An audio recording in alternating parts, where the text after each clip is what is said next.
Well, on to the second one in this cat series, quite fun to do. This time I wanted to try and join the whiskers up. We'll see what happens. I had this idea in a dream of these cats all linked together on the rooftop by their whiskers, communicating with each other, but it may be too twee. Well, we'll see if it was worth doing. I'm going to start this painting using a sponge roller, and I'm obviously using the film at high speed so you can see how this is produced. There's my sponge rollers there, and we can get some wonderful effects with them. You can see that I use the sponge roller by rolling the roller through the paintbrush first of all, and then here are a few of the effects we can get. The sponge roller is far more versatile than you might think. It allows you to make thin lines, to overglaze with thin transparent coats, as I'm going to be doing here. It's very useful for doing some very large paintings such as my cafe scenes here. Anyway, let me show you how this sponge roller will work. The colours that I've chosen to paint with are those that will glow through the background coats of the cats themselves. So if I've got a deep blue grey, I'm going to put that across the cat. If I've got a browny yellowy grey, I'm going to put that across the cat. And then some of the background I'm going to work up a bit darker. You can see that I can see my drawing there, and I'm leaving the ghost areas of the cats glowing through so that I can paint over with brushes afterwards. Once I've completed the underpainting with the roller, I'm going to move on to my brushes. All I'm going to need is a 1/2 inch flat, a 1/4 inch filbert and a couple of rounds. This time I'm going to be painting almost entirely with the use of glazes. In other words, with the acrylic I'm going to be thinning the acrylic down and gradually building these glazes up over the underpainting. It's a lovely way to work. I'm going to start from my mid-tones using yellow ochre and white, and then gradually work outwards to lighter and lighter and lighter. Then I'm going to go finally to the reverse and go down to my darks, my blacks and darker colours, and work from the darks, gently spreading them outwards using lots of water and building up these glazes and washes one over the other. This gives me a lot of control because not only am I painting with thin glazes, I'm also able to add more paint to that glaze so I can have thicker or thinner paint when I put it on. As you can see here, I can use very thin, fine watery glazes, or I can build up slightly thicker and even wash them out like watercolour. I can bring in water next to a colour I've already painted and let it go wet next to wet and soak in just like watercolour does. So it's very versatile, this way of working. It gives this lovely ghostly effect.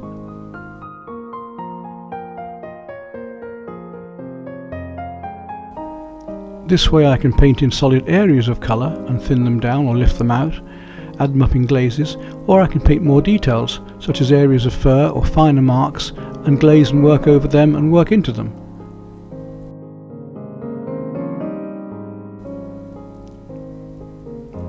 Two very useful brushes for doing fur are rakes and combs.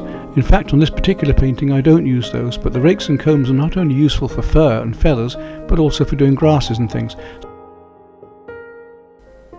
Another tip for you is of course the surface you're painting on. If you want a very fine area, a very smooth area if you're doing fine work on, then board is very useful, MDF primed, or to put several more coats of primer onto your canvas. You can do that with white emulsion as well, and that gives you a much smoother surface. Here I'm working directly onto ordinary cheap primed canvases. The beauty of filberts of course is that you can use them, as you can with flats to a degree, you can use them sideways on to get a thin mark. So if I want to make a whole series of feathery marks for the fur as I'm doing here, I can use the filbert sideways or edge on, having made it into more of a chisel point when I put the paint on, by rubbing the brush against the paint in the palette so it's flat, and then using it edge on I can get these furry effects, or I can do larger areas by using the brush flat.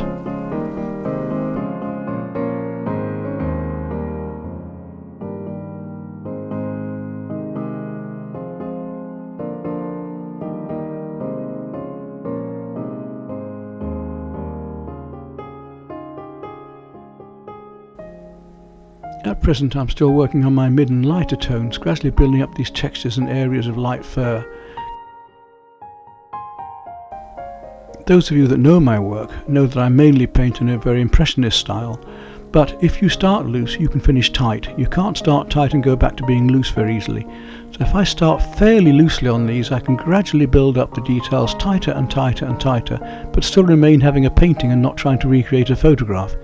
So I'm still using the effects of light and texture and tone and form, warm against cool, light against dark, rough against smooth. And you see how I'm finding all of these various colours in the cats, not just painting with black and white, but looking at all of the light and dark tones and the colour hues the different cools against the warms.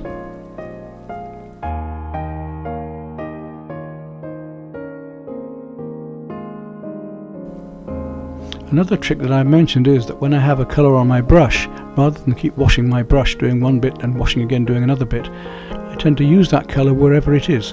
In this case I've got black going on. I'm going to work my darks up, so wherever that dark is on the whole painting I'm going to go on and paint it right the way through. Otherwise you find you're washing your brush out and gradually thinning your paint out and wasting paint. So when you've got a colour on your brush, use it wherever it is.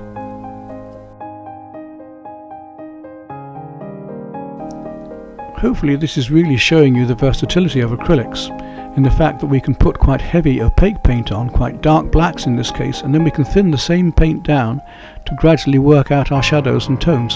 So darker paint going on here, then I shall use some water to thin it down afterwards. I can paint my details in with the dark and I can soften them afterwards, get the drawing basically worked out here, and I can gradually come back and use glazes to build up and to work up the textures again.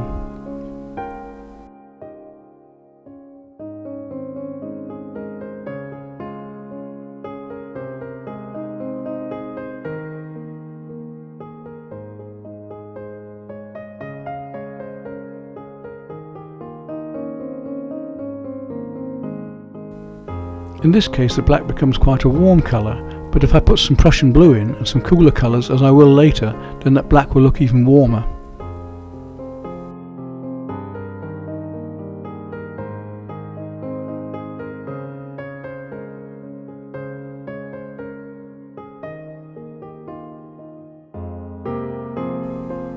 When I'm painting, normally I try not to complete one area completely. I try to keep the whole painting going at the same level all of the time. So I get some details going on at the moment, but I'm trying to get the same level of painting going and the same level of finish going all the way across the painting at all times.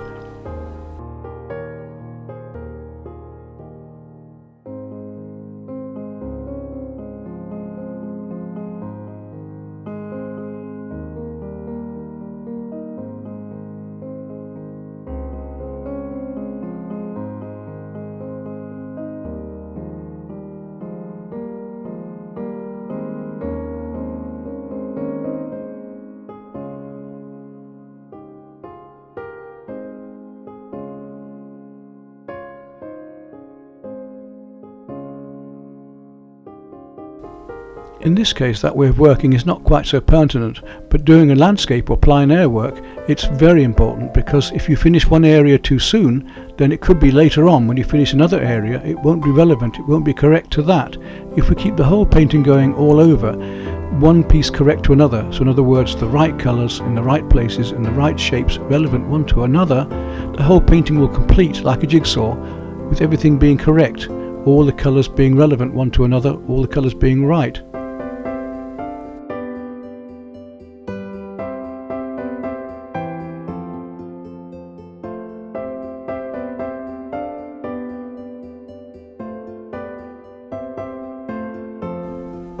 It's not really necessary to paint every single hair in every detail. We can just get areas of colour and then gradually refine them and get more detailed as we go along. So I'm blocking in the areas of these tones and colour hues, then gradually I'm going to work up the detail more and more finely until I'm satisfied that it's all I require. But hopefully one thing you will notice in all of my films is that all of my brush marks are about the object I'm painting. As a line or a drawing should be about the edge or the area you're painting, so should brush marks. So if I've got a very furry edge, I'll make a very furry edge with my brush straight away.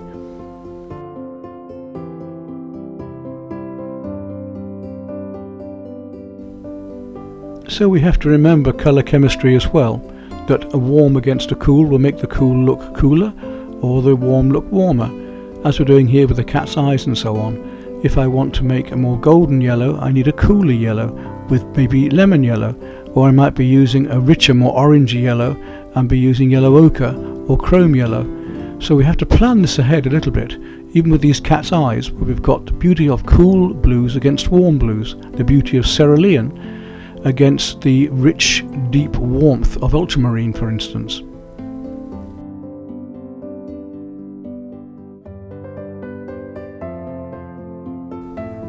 As I was saying earlier, details tend to go in at the end. The reflections in the cat's eyes, the highlights, will go at the very end of that bit of painting. So let's look at those very things as we paint the cat's eyes of this cat of my daughter's, where I'm starting off with cerulean blue and some turquoise, and then coming through and blending in the much warmer ultramarine blue at the end.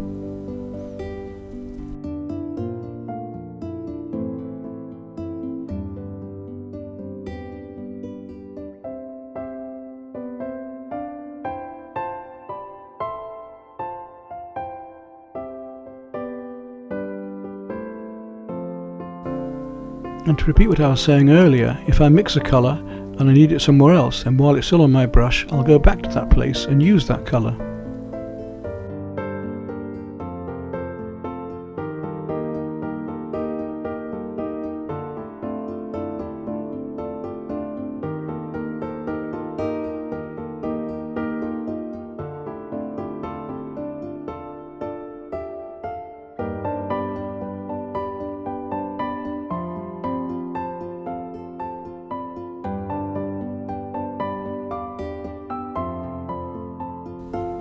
Well, there we are. You've virtually seen the whole painting created by using glazes and gradually building up the lights and the darks in texture and in blocks, using water to thin the paint out, using very similar techniques to watercolour painting, but in this case we're painting light over dark and not dark over light all of the time. I start off by painting light over the dark, and I finish like watercolour by painting dark over the light. That's the beauty of acrylics. We can go either way. We can use the paint thick or thin. We can paint over mistakes even as well.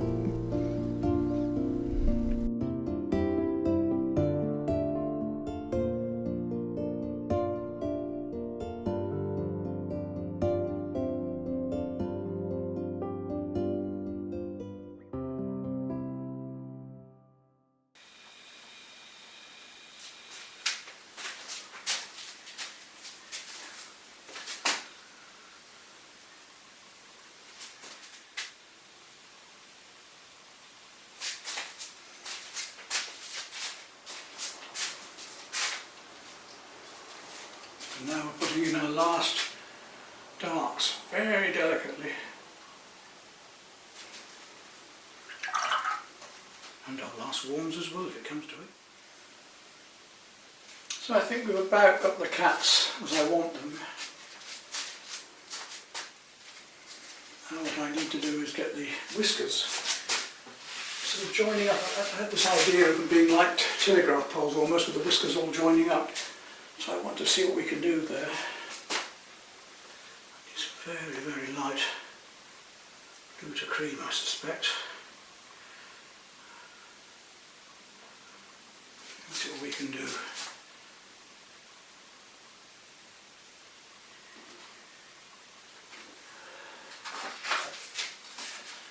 Don't want it to look twee, but equally I want it to be a nice piece of graphics.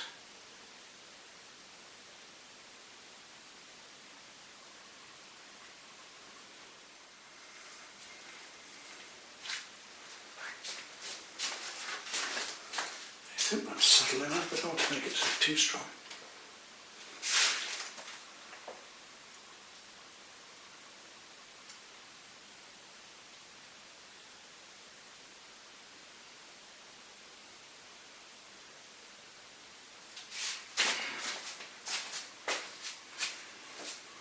There we go.